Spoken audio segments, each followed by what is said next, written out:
बिस्मिल्लाहिर्रहमानिर्रहीम। अल्लाह के नाम से शुरू जो बहुत मेहरबान और नहायत ही रहम करने वाला है। तमाम देखने और सुनने वालों को मेरा सलाम। मेरी प्यारी सी यूट्यूब फैमिली, कैसे हैं आप सब लोग। उम्मीद करती हूँ कि अल्लाह पाक के करम से आप सब लोग ठीक होंगे। अल्लाह पाक सबको ठीक रखे और अपने हिफ्ज़ व ईमान में रखे। तो ये है जी व्लॉग ईद से 2 दिन पहले का, जब मैं वसीम के साथ टाउन गई थी, जो कि मैंने आप लोगों के साथ व्लॉग शेयर किया था।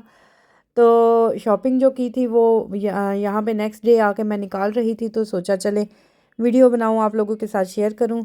तो ये व्लॉग थोड़ा सा मेरा लेट हो गया आप लोगों के साथ शेयर करते करते, क्योंकि मैंने ईद का व्लॉग पहले ही शेयर कर लिया था। तो ये रह गया था, मैंने कहा चलो अब मैंने वीडियो बनाई हुई है तो अब क्या डिलीट करूँ गैलरी में से, तो ये भी शेयर कर देती हूँ। एडिट की हुई थी मैंने। तो यहाँ पे बस जो जो जो चीज़ें मैंने टाउन से ली थी वो आप लोगों के साथ शेयर कर रही हूँ। सबसे मज़े की चीज़ ये वाली है जो आप लोगों के साथ शेयर करने वाली है। एजुकेशनल ये बुक बनी हुई थी बच्चों के लिए, जो कि मैंने टीके मैक्स से ली थी। बुराक के लिए लेके आई थी। इसमें अल्फ़ाबेट लिखे हुए थे, स्मॉल भी और कैपिटल वर्ड्स में भी। और इनको देख देख के साथ साथ बच्चा जो है वो ऊपर लिख सकता है। ये बहुत ही मज़े की मुझे चीज़ लगी। मैंने पहली बार ही ऐसी देखी। वैसे तो ये इस तरह के ढेर सारे जो राइटिंग बोर्ड्स हैं वो तो मिल जाते हैं सेपरेट, लेकिन बुक के साथ ऐसे बने हुए कीवर्ड्स जो और अल्फ़ाबेट्स वगैरह वो मैंने फ़र्स्ट टाइम देखी थी। तो ये मुझे बड़ी रीज़नेबल प्राइस में 699 की टीके मैक्स से मिल गई। तो मैं लेके आई बुराक के लिए। वहाँ पे एक ही पड़ी हुई थी, वरना मैं दो लेके आती। मुझे पता है कि दोनों बहन भाई आपस में लड़ना शुरू कर देते हैं, एक कहता है मैंने लेना है, एक कहता है मैंने लेना है। तो ये देखें साथ साथ जो है अल्फ़ाबेट के साथ जो वर्ड्स बनते हैं उन्होंने वो भी लिखे हुए थे। तो आज सारा दिन बस इसी तरह गुजर गया, क्योंकि वसीम की भी पैकिंग करनी थी, हम लोगों ने अपनी भी पैकिंग करनी थी। हमने उधर हाला की तरफ जाके ईद करनी थी। बुराक को 2 छुट्टियां थी, सैटरडे संडे की भी छुट्टी थी, तो हमने सोचा फिर उधर ही ईद करेंगे। तो जिसकी वजह से मैं खाना नहीं बना सकी थी। तो वसीम ये बाहर से फ़िश मसाला लेके आए थे, साथ में नान लेके आए थे। ये फ़िश मसाला पहले भी मैंने आप लोगों के साथ शेयर किया। जिधर हम पहले रहते थे वहाँ पे ये ताफ्तान से मिलती थी और बड़े ही हमने ये फ़िश खाई है। तकरीबन हर दूसरे तीसरे दिन बाद लेके आते थे खाने के लिए। तो आज भी इतने टाइम के बाद ये हमारे घर फ़िश आई है, लेकिन इसका अब आज भी टेस्ट वैसे का वैसा ज़रा भी चेंज नहीं हुआ। तो मुझे तो बड़ा मज़ा आ रहा था और पुरानी यादें भी ताज़ा होगी कि हम जब पुराने घर में थे तो कितनी ज़्यादा हम मंगवा के खाते थे। तो आज का दिन तो सारा इतना बिज़ी रहा कि बिल्कुल भी खाना बनाने का टाइम नहीं मिला, क्योंकि बच्चों को ही बस देखा। मिकाइल ज़ाहिर सी बात है अभी छोटा है, उसको ही दूध पिलाने बैठ जाओ तो 2 घंटे तो मस्ट लग जाते हैं। और ज़ाहिर सी बात है अभी है भी छोटा, तो हर 3 से 4 घंटे बाद उसको दोबारा दूध देना होता है। फिर बुराक है, मुंतहा है, उनको भी टाइम देना होता है, उनको भी देखना होता है।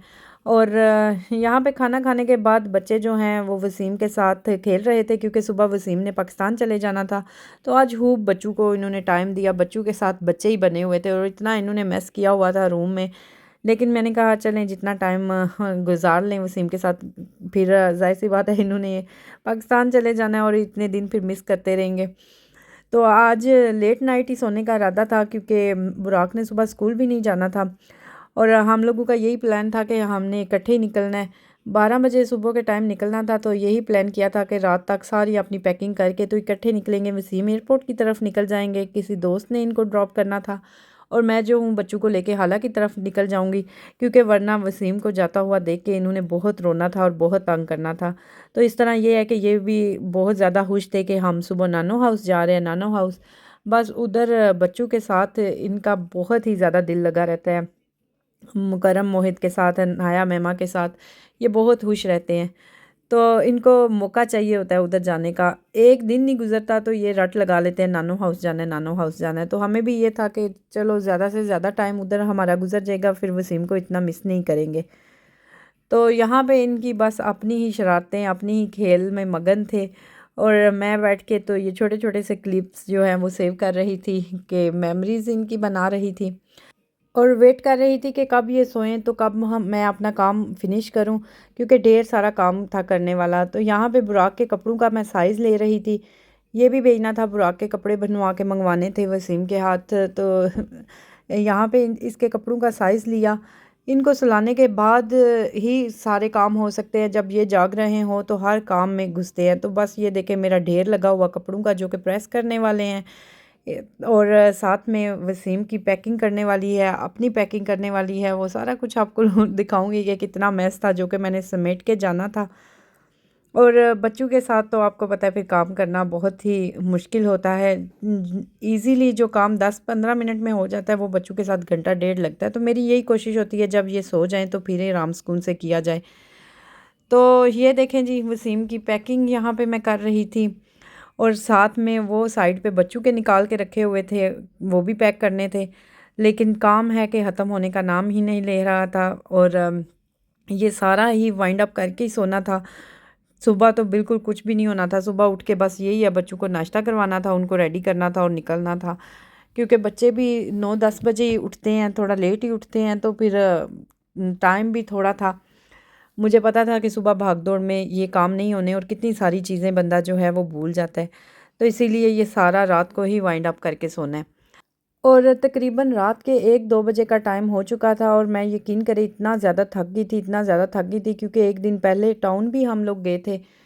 वो थकावट अभी उतरी नहीं थी, तो ऊपर से ये पैकिंग करना कौन सा आसान काम है। बच्चों की एक एक चीज़ रखनी थी, मिकाइल के कपड़े, बुराक के, मुंतहा के, फिर जो कुछ इन्होंने ईद पे पहनना था वो भी। और ज़हन में यही टेंशन थी कि कोई चीज़ मैं भूल ना जाऊँ, कोई चीज़ मैं भूल ना जाऊँ, ध्यान से सारा कुछ रखूँ। क्योंकि फिर उधर से आंटी के घर से आना फिर मुश्किल है, तो एक ही दफ़ा अपना सूटकेस जो है वो रेडी करके लेके जाऊँ। और यकीन करें कि मैं सूटकेस ऐसे रेडी करके लेके गई जैसे मैं हॉलिडे पे जा रही हूँ। जाना तो 4 दिन के लिए था हम लोगों ने, लेकिन ज़ाहिर सी बात है बच्चों के कपड़े दिन में 2-2 सूट चेंज करते हैं, तो क्या बैग भर भर के इतने ज़्यादा कैरी कैसे करके लेके जाऊँगी। तो बेहतर ये है सूटकेस ही रेडी करूँ। तो ये मैंने यहाँ पे अपने ईद का जूता और शूज़ रखे और साथ में वैसे कपड़े वगैरह पहनने के लिए घर में रखे। मतलब कि एक्स्ट्रा हमें रखनी पड़ी सारी चीज़ें और इतना ज़्यादा यकीन करें कि मुश्किल था ना, कि मैं सोच रही थी, पहले हमने यही प्लान किया था कि एवरी वीकेंड पे ना मैं बच्चों को लेके तो उधर चली जाया करूँगी। क्योंकि वीकडेज़ में तो बुराक स्कूल जाता है, तो फिर इसको इतनी ज़्यादा छुट्टियाँ तो नहीं करवा सकते। लेकिन मैं ये सोच रही थी कि अल्लाह कितना ज़्यादा मुश्किल है कि बच्चों की एक-एक चीज़ रेडी करके लेके जाना, फिर इनको लेके वापस आना, फिर अनपैक करना सारा कुछ। तो बेहतर यही है कि मैं नेक्स्ट वीकेंड पे ना अनाया मैमा को इधर ही बुला लूँगी।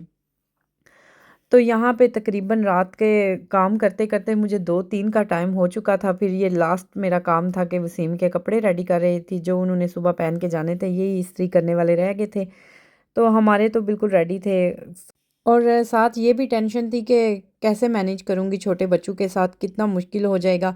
क्योंकि हर काम जो है वो वसीम खुद ही करते हैं, बाहर का कोई भी काम करने वाला है, बुराक को स्कूल छोड़ना, लाना, ग्रोसरी करनी, कुछ भी बाहर के काम सारे वसीम ही करते हैं। तो मैं बहुत कम बच्चों के साथ निकलती हूँ।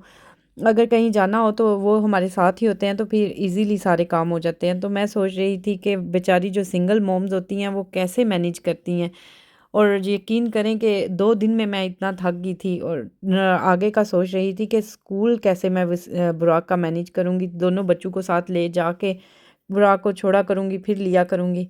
तो बहरहाल अल्लाह पाक हिम्मत दे ही देता है। तो यहाँ पे बस सुबह का दिन आ गया, 12 बजे के करीब हम इकट्ठे घर से निकल रहे थे। वसीम ने एयरपोर्ट के लिए निकलना था और हमने उधर हाला के घर के लिए निकलना था। तो बच्चे इतने ज़्यादा खुश थे कि हम नानो हाउस जा रहे हैं, नानो हाउस जा रहे हैं। ये नहीं पता था कि बाद में बाबा भी नहीं हमें मिलेंगे, वो भी पाकिस्तान चले जाएंगे। लेकिन हमने इन्हें मेंटली रेडी किया था दोनों ने कि बाबा जो है वो दादो पास जा रहे हैं, पाकिस्तान जा रहे हैं। तो इनका माइंड बना हुआ था। तो यहाँ पे वसीम भी बहुत ज़्यादा उदास हो रहे थे बच्चों को मिलते हुए, बार बार कह रहे थे मुझे हगी करो, मुझे अवा करो। तो बच्चे भी ना बहुत ज़्यादा हो रहे थे और वसीम का खुद भी दिल छोटा छोटा सा हो रहा था कि मैं इन्हें छोड़ के जा रहा हूँ। तो जाना तो हम लोगों ने इकट्ठे था, हर साल इकट्ठे ही जाते हैं। लेकिन इस दफ़ा मिकाइल छोटा था, गर्मी पाकिस्तान में बहुत ज़्यादा इंतहा की गर्मी है, आप लोगों को पता ही है। तो फिर छोटे बच्चों के साथ बहुत मुश्किल हो जाता है। तो हमने फिर यही डिसाइड किया कि चलो जी आगे नवंबर दिसंबर में चलेंगे, तब तक वेदर भी ठीक होगा। वसीम का जाना ज़रूरी था, 1-2 काम भी पेंडिंग पे थे और फिर कुर्बानी भी जाके करनी थी खुद, तो इसलिए इनका जाना ज़रूरी था। तो हमने कहा चलें आप जाएं, हम लोग मैनेज कर लेंगे। हालांकि गए तो सिर्फ 3 वीक्स के लिए हैं, लेकिन वो 3 वीक्स भी ऐसे लग रहे थे कि जैसे 3 साल होंगे, कैसे गुजरेंगे। तो चलें जी, मुझे दीजिए इजाज़त। अपना ढेर सारा ख्याल रखिएगा और हमें दुआओं में याद रखिएगा। और होपफुली आपको मेरा ये छोटा सा व्लॉग पसंद आया होगा। प्लीज़ लाइक, शेयर और सब्सक्राइब करना मत भूलिएगा। और मिलते हैं अपने नेक्स्ट व्लॉग में, तब तक के लिए अल्लाह हाफ़िज़।